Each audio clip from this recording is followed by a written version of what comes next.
Lomba PRS kami ikuti. Ini hanyalah sekadar tontonan untuk semua sebagai tuntunan. Assalamualaikum warahmatullahi wabarakatuh. Salam Om Swastiastu, nama budaya, salam kebajikan, Salam kemanusiaan. Pertama yang kami hormati Dewan Juri Lomba Pendidikan Remaja Sebaya, yang kami hormati para panitia pelaksana lomba share dan teman-teman yang menonton video ini.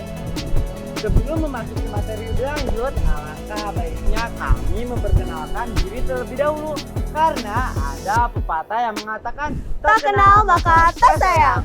Tak sayang maka tak Cinta. Perkenalkan, nama saya Muhammad Faisal dan rekan saya yang bernama Silvania Sari, kami dari kontingen PMR Wira SMK Negeri 5 Kabupaten Tangerang. Dan kami juga mempunyai slogan loh teman-teman. Slogan kami yaitu PMR SMK Negeri 5 Kabupaten Tangerang, jaya, unggul, menang, dan pasti orang-orangnya luar biasa. Teman-teman, ada yang tahu nggak sih PRS itu apa? PRS panjangan dari Pendidikan Remaja Sebaya, yang artinya adalah salah satu program pelayanan kesehatan peduli remaja yang bertujuan untuk kesehatan reproduksi remaja. Dan di PRS ini ada beberapa modul loh. Yang pertama, tumbuh kembang remaja. Yang kedua, pengembangan potensi diri. Yang ketiga, norma sosial. Yang keempat, pengetahuan HIV dan AIDS. Yang kelima, kehamilan di usia dini dan aborsi. Yang keenam, hepatitis. Yang ketujuh, narkoba dan lain sebagainya, sebanyak 20 modul. Dan kami berkesempatan mengikuti lomba share yang berada di SMK Negeri 28 Jakarta yang beralamat di Jalan Maritim nomor 26, RW 10, Cilandak Barat, Kecamatan Cilandak, Kota Jakarta Selatan, daerah khusus Ibu Kota Jakarta. Dan kami akan mempresentasikan dengan tema Bahaya Kehamilan di Usia Dini. Nah teman-teman, ada yang tahu nggak sih kehamilan di usia dini itu seperti apa? Dan dampak serta pencegahannya bagaimana sih? Dan Kak Faisal, boleh tolong dijelaskan tentang bahaya di kehamilan usia dini? Oh tentu boleh dong Kak. Baik, saya akan menjelaskan apa itu kehamilan di usia dini. Kehamilan di usia dini adalah kehamilan yang terjadi pada wanita sekitar usia 14 sampai 19 tahun. Baik melalui proses pranikah atau nikah. Dan ciri-ciri pengembangannya, masa remaja terbagi menjadi 3. Pertama, masa remaja awal, yaitu sekitar usia 10 sampai 12 tahun. Kedua, masa remaja tengah, yaitu sekitar usia 13 sampai 15 tahun. Ketiga, masa remaja akhir, yaitu sekitar usia 16 sampai 19 tahun. Dan di Indonesia sendiri kira-kira ada berapa kasus sih Kak tentang kehamilan di usia dini ini? Di Indonesia sendiri tercatat data terakhir pada akhir 2021 sebanyak 276 kasus dengan pelajar hamil di luar nikah.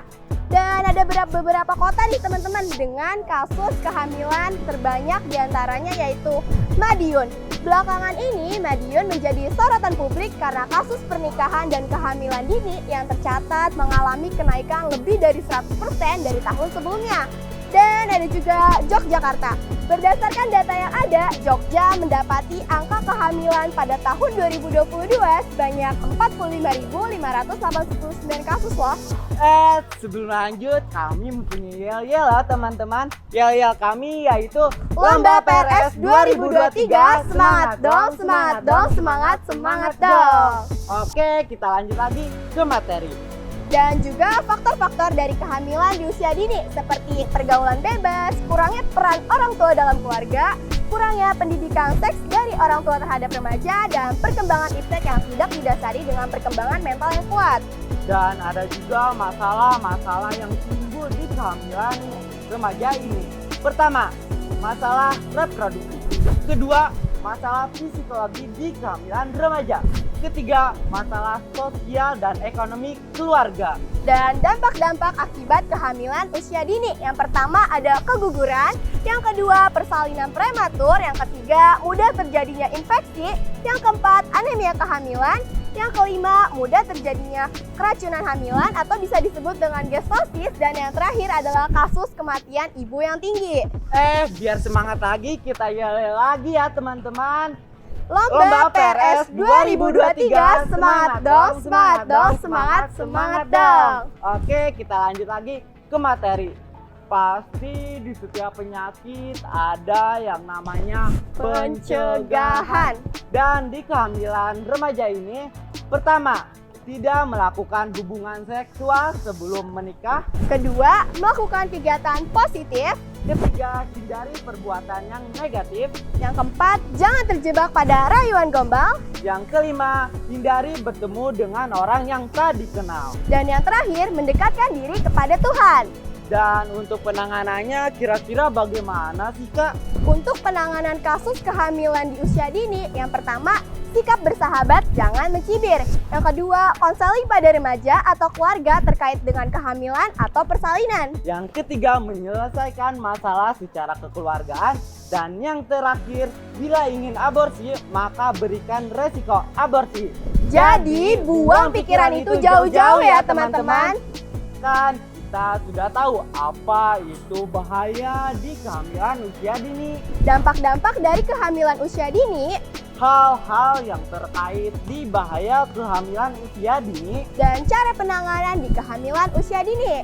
Dari presentasi kami dapat disimpulkan, hindari ajakan yang menyesatkan diri kalian. Karena hal itu sangat penting bagi kita. Dan semoga teman-teman yang menonton tidak hanya saja memahami, namun juga menjadi wawasan untuk penjagaan diri kita ke depan.